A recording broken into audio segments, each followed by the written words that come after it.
Working on the Avalanche project here today. What we got going on is a pile of rust because these Suburban frames were known for it. Actually, they were quite bad for it.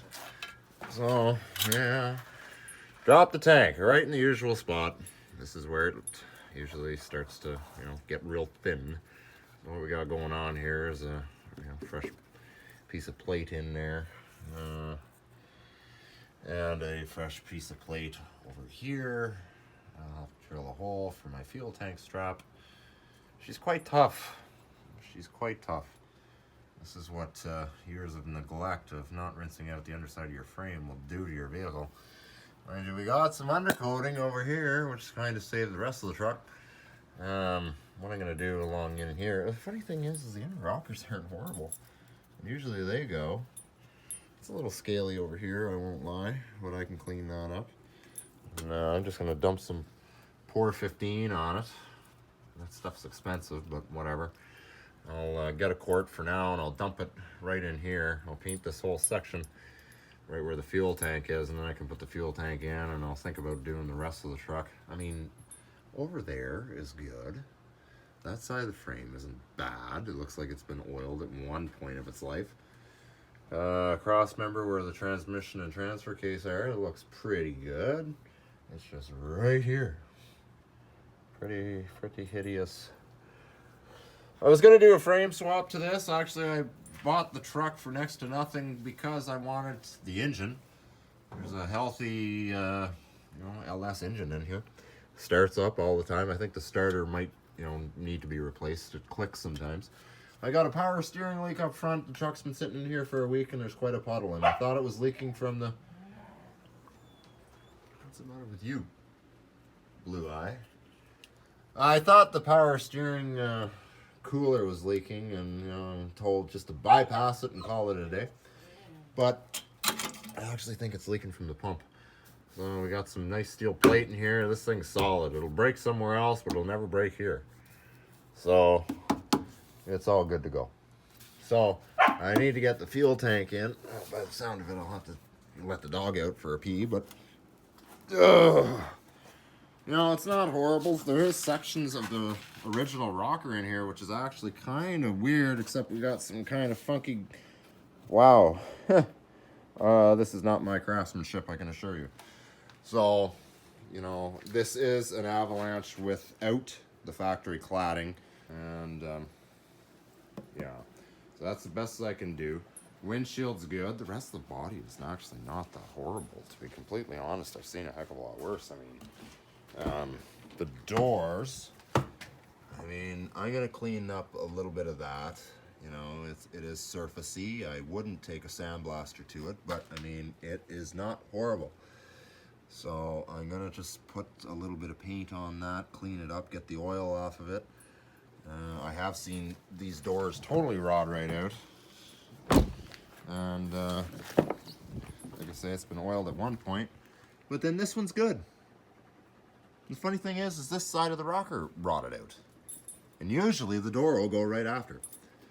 But it didn't. So, somebody caught the rust at a good time. I don't know what the hell this is about. So, anyway. If I get a couple winters out of it, hey, that's great. If I don't, well, then I don't. So we'll see how far I can go with it. 260,000. I can't turn the key on because the battery's not connected. And it smells like lilacs in here because of that. So, the truck was pretty well spotless when I got it, minus, some flotsam and jetsam. But, we'll see what we can do with it. The truck wasn't much. The truck isn't worth anything, really. But I'm going to get some cheap fender flares just to throw over this ugliness. It's been touched up. I didn't do it. So I'm not taking any responsibility for the hideousness of all that. And I got a little spot here I got to fill.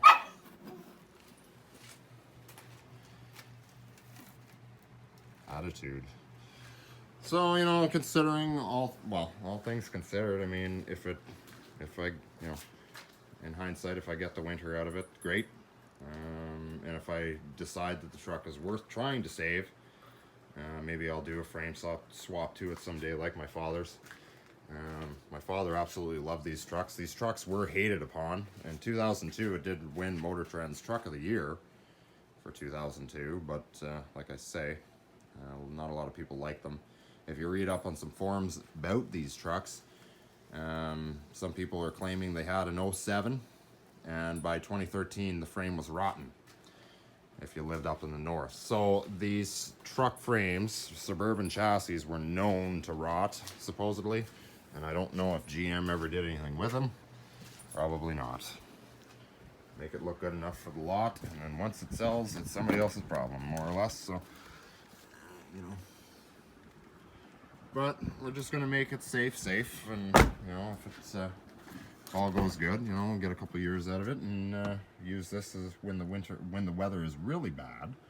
That's kind of what the main goal of it is. There's lots of trucks here I could be driving, but you know, this would be technically the newest.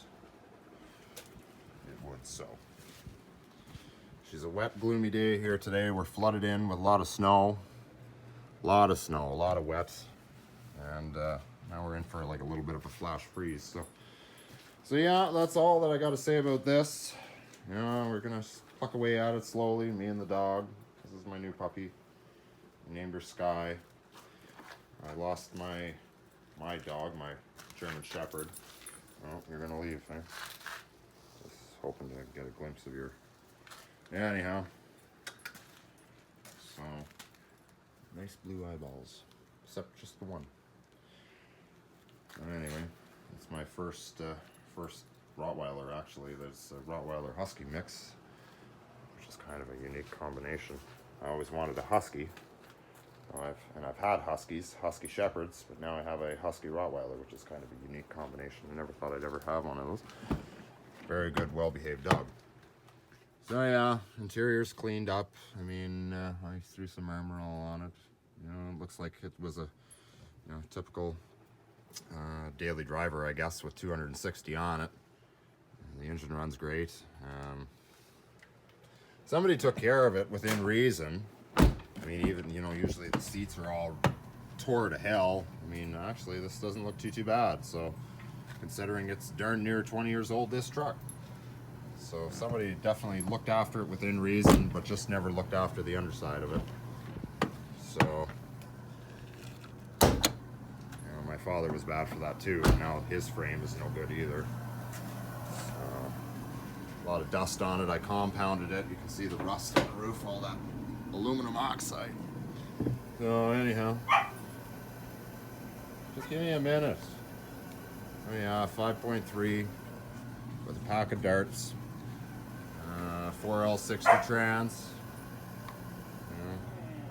Yeah. Wines. So yeah, like I say, get a few miles out of it, get a winter out of it. I'd say I got my money's worth. Take it by day. Well, I'll talk about a mess. Boy, oh boy. Well, I got some 415 on here. That stuff's really expensive. I also, you can tell by the lint coming off my coat, some of it got stuck to it. And I also laced it with some of that rubberized asphalt, whatever the heck it is. I did the underside of the tank. Of course, you can't see it now with the tank actually in there. You can see remnants of it, I guess. So I have all that in there. The frame is patched. There's the patch. Almost looks factory, doesn't it?